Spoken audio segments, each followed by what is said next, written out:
Hello everyone, welcome back to my channel.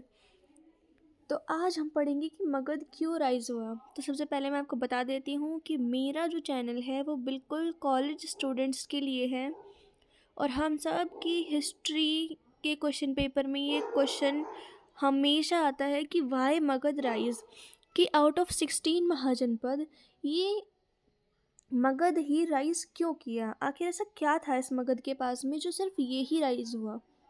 तो इस video में हम जियोग्राफिकल कंडीशन, पॉलिटिकल कंडीशन, हर चीज़ को बहुत ही ज़्यादा डीपली एक्सप्लेन करके पढ़ेंगे so that you can write very better in your examination. So let's start the video and watch till and. तो राइज ऑफ मगध। मगध जो है एक बहुत ही ज़्यादा पावरफुल एम्पायर जो है इमर्ज हुआ था एंशियंट इंडिया में। वो किस किस का रिजल्ट था। इसके पास कोई एक चीज़ अच्छी नहीं थी, इसके पास सारी ही चीज़ें बहुत अच्छी थी। क्या ना, सर्व गुण संपन्न था ये। जैसे इसके पास इसकी जियोग्राफिकल कंडीशन बहुत अच्छी थी, इसका इकोनॉमिक बैकग्राउंड बहुत अच्छा था, इस पॉलिटिकली भी ये बहुत ही अच्छा था। मिलिट्री इसके पास एक नंबर थी। कल्चरल फैक्टर्स के बहुत अच्छे थे। कोई भी सिंगल फैक्टर रिस्पॉन्सिबल नहीं है इसके इमर्ज होने के लिए। हर एक फैक्टर की उतनी ही भूमिका है।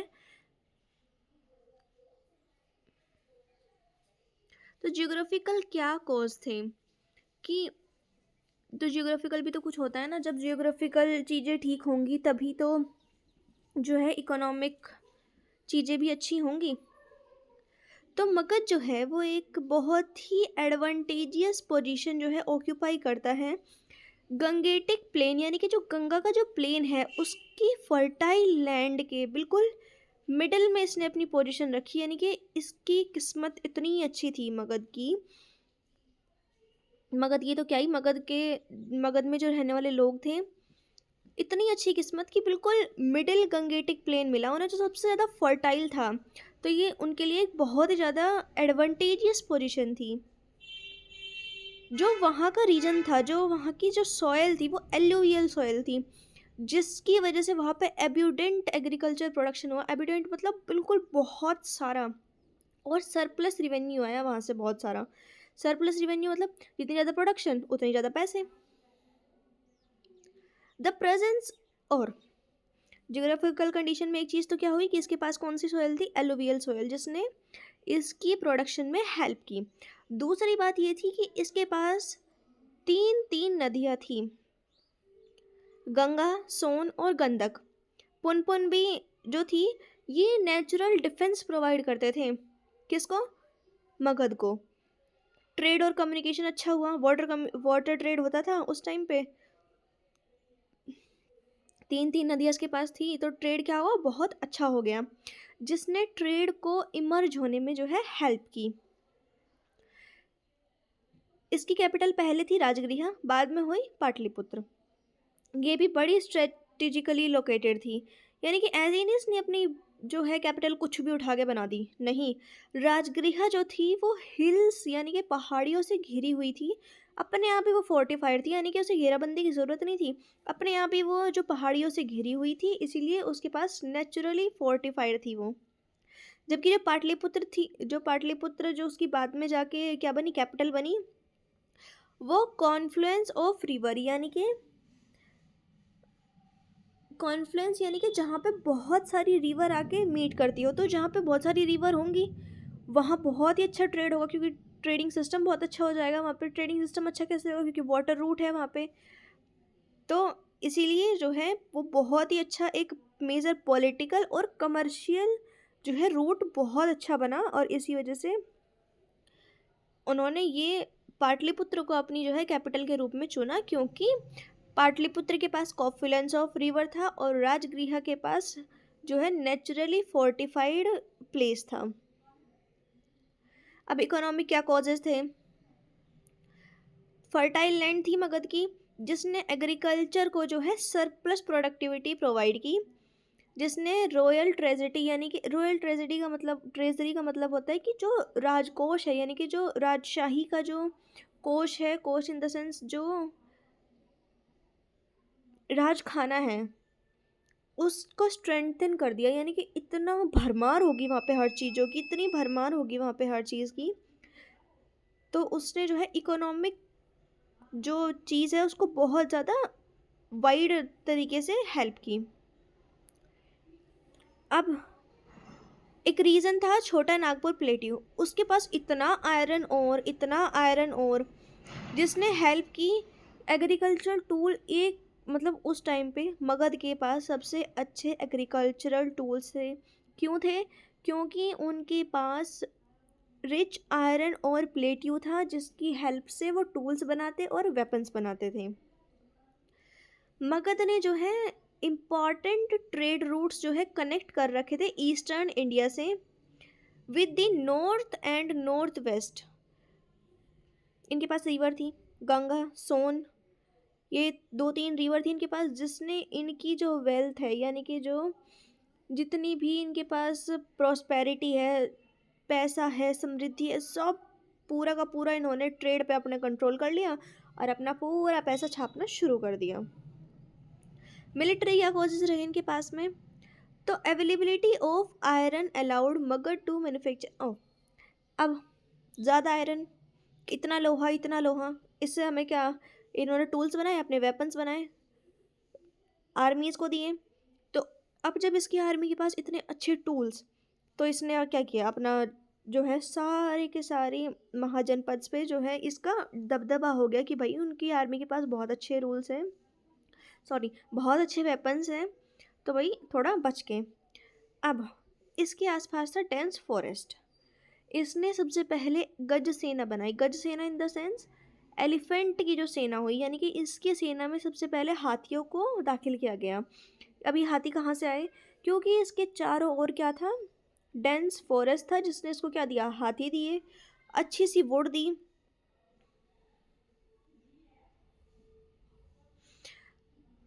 मगध के पास अब जो है बढ़िया स्टैंडिंग आर्मी हो गई जिसने इकोनॉमिक रिसोर्सेज को हेल्प किया।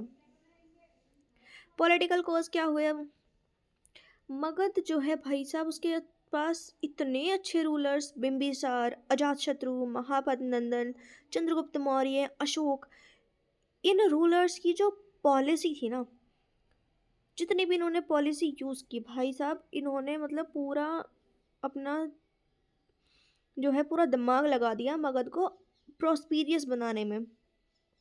तो एक रीज़न ये है कि इनके पास बहुत अच्छे, बहुत ही ज्ञानी, बहुत समझदार, बहुत इंटेलिजेंट रूलर थे। कौन कौन सी पॉलिसीज़ इन्होंने अपनाई? एक्सपेंशनिस्ट पॉलिसी यानी कि कब्ज़ा कर लेना, मैट्रिमोनियल अलायंस यानी कि शादी कर लेना, वॉर्स युद्ध करना। इसने हेल्प किया मगध को नेबरिंग स्टेट्स को जो है ऑक्यूपाई करने में, एब्जॉर्ब करने में। एडमिनिस्ट्रेटिव क्या कॉजेज रहे? मगध जो है वो इफ़िशिएंट एडमिनिस्ट्रेटिव सिस्टम जो है उसने डेवलप कर लिया, स्ट्रॉन्ग ब्यूरोक्रेसी, रेगुलेट। अब टैक्स भी तो लोग जब ही देंगे ना जब उनके पास में बहुत, अब इतनी अच्छी जो है फसल उग रही है, तो टैक्स तो लोग खुश होके देंगे ना। अच्छे खासे उनके पास प्रोविंसेस, सी रूट्स पे पूरा पूरा कंट्रोल, तो वही इफ़िशिएंट एडमिनिस्ट्रेटिव सिस्टम था उनका। एपिसोनेज और डिप्लोमेसी का उन्होंने यूज़ किया। एपिसोनेज का क्या मतलब होता है? एपिसोनेज का मतलब जो है होता है स्पाइंग, यानी कि भाई उन्होंने ध्यान रखा कि कौन क्या कर रहा है। और डिप्लोमेसी का मतलब होता है कि उन्होंने फ्रेंडली रिलेशंस रखे उनके साथ में, बाकी नेबरिंग कंट्री कह रही हूँ, बाकी जो स्टेट्स हैं उनके साथ में। ये काम किसने किया? एपिसोनेज और डिप्लोमेसी किसने रखी? अजातशत्रु और मौर्यंस ने, जिसने जो एम्पायर है उनका वो एक्सटर्नली तो बढ़ाया, इंटरनली भी वो बहुत हेल्प हुई उनकी इस चीज़ से। सोशल, सामाजिक और धार्मिक कारण क्या थे कि कैसे, मतलब ये तो जैसे ही बुद्धिज़्म और जैनिज़्म जो है राइज हुआ, तो क्या हुआ, जो ब्राह्मण्स थे उनका दबदबा कम होता चला आया, और जैनिज़्म और बुद्धिज़्म को जो है रॉयल पैट्रोनेज मिली मगध मगध से। These religion promote peace. ये जो अब ब्राह्मण जो थे वो तो ये क्या बोलते हैं, यज्ञ वगैरह इन सारी चीज़ों में बिलीव करते थे, लेकिन जो बुद्धिज्म और जैनिज्म थे वो कहते थे कि पीस, शांति रखो, सोशल हार्मनी बनाए रखो, मॉरली गवर्नेंस करो, यानी कि धोखाधड़ी मत करो। इट्स इन सारी चीज़ों ने क्या बढ़ाई, पॉलिटिकल स्टेबिलिटी बढ़ाई, यानी कि जो चल रहा था वो ही चलता गया, किसी ने इस चीज़ को रोकने की कोशिश नहीं की, क्योंकि जब सब इतना अच्छा चल रहा है, राजा ईमानदार हो तो प्रजा भी बहुत खुश रहती है। अब जो ट्रेडर्स हैं, अब उन्हें अच्छा खासा पैसा मिल रहा है, उन्होंने हेल्प की। कॉमन पीपल जिनको किसी चीज़ की कोई कमी ही नहीं है, उन्होंने हेल्प की। तो मगध के जो रूलर्स हैं उन्होंने अपने पावर को कंसोलिडेट कर लिया, यानी कि उनके पास जो है अपना खुद की जो है पावर, भाई उनके पास सपोर्ट मिल गया उन्हें। कंसोलिडेट पावर का मतलब होता है कि वो स्टेबल हो गए, स्ट्रॉन्ग और स्टेबल हो गए, क्योंकि जब उन्हें कॉमन पीपल का जो सपोर्ट मिला ना, ये बहुत इंपॉर्टेंट होता है। अगर बार बार जो है राजा के खिलाफ रिवोल्ट होता रहेगा ना प्रजा में, तो ये बहुत ही ज़्यादा हार्मफुल है। अब जब कॉमन पीपल ही उसको जो है हेल्प करेंगे, तो इसीलिए उसके पास जो है कंसोलिडेट यानी कि स्ट्रॉन्ग पावर हो जाएगी, स्टेबल पावर हो जाएगी। वीकनेस क्या हुई, जो राइवल महाजनपद थे, यानी कि जो महाजनपद चिढ़ते थे किससे, दूसरे लोगों से। जो महाजनपद मगध से चिढ़ते थे, मगध की तरक्की से चिढ़ते थे, उनके अंदर क्या हुआ, इंटरनल कॉन्फ्लिक्ट शुरू हो गया। यानी कि जहाँ हमारे यहाँ 16 महाजनपद और 10 रिपब्लिक्स थे, तो इन रिपब्लिक्स में क्या होता था कि सभाएं बैठती थी। अब उनके अंदर इंटरनल कॉन्फ्लिक्ट शुरू हो गए, यूनिटी की कमी हो गई। इससे अब मगध तो पहले से स्टेबल लीडरशिप के उसमें है, स्ट्रॉन्ग रिसोर्सेज है उसके पास, क्लियर उसकी पॉलिसी है एक्सपेंशन करने की, तो इससे जो है मगध को बहुत ही ज़्यादा हेल्प मिली एक्सपेंशन करने में। कंक्लूजन ये हुआ कि जो मगध का जो राइज होना है वो एक फैक्टर नहीं है, वो 4-5 फैक्टर है, जैसे कि इकोनॉमिक प्रॉस्पेरिटी, बहुत ही ज़्यादा पैसा होना, जियोग्राफिकल कंडीशंस जो थी वो फेवरेबल थी, मिलिट्री जो है वो बहुत ही अच्छी थी, अच्छा खासा एडमिनिस्ट्रेटिव सिस्टम था, काबिल रूलर्स थे उनके पास में, धर्म का भी पूरा पूरा सपोर्ट था, राइवल स्टेट वीकनेस थे, मतलब ये बेकार थे सारे के सारे, ऐसे नहीं थे कि आके जा हमला कर दें। तो इन फैक्टर्स, ये सारे के सारे फैक्टर एक साथ मिलके इन सब ने हेल्प किया मगध को इमर्ज होने में और एक डोमिनेंट एम्पायर बनने में एंशियंट इंडिया में। आज के लिए इतना ही। Thank you and bye bye. मैंने पूरी कोशिश की है कि आपको ये पूरा का पूरा क्वेश्चन लर्न हो जाए। ये एक बहुत ही इंपॉर्टेंट क्वेश्चन है, घूम फिर के ये पेपर में आ ही जाता है हर बार। Thank you, bye bye, see you in the next video and subscribe to my channel.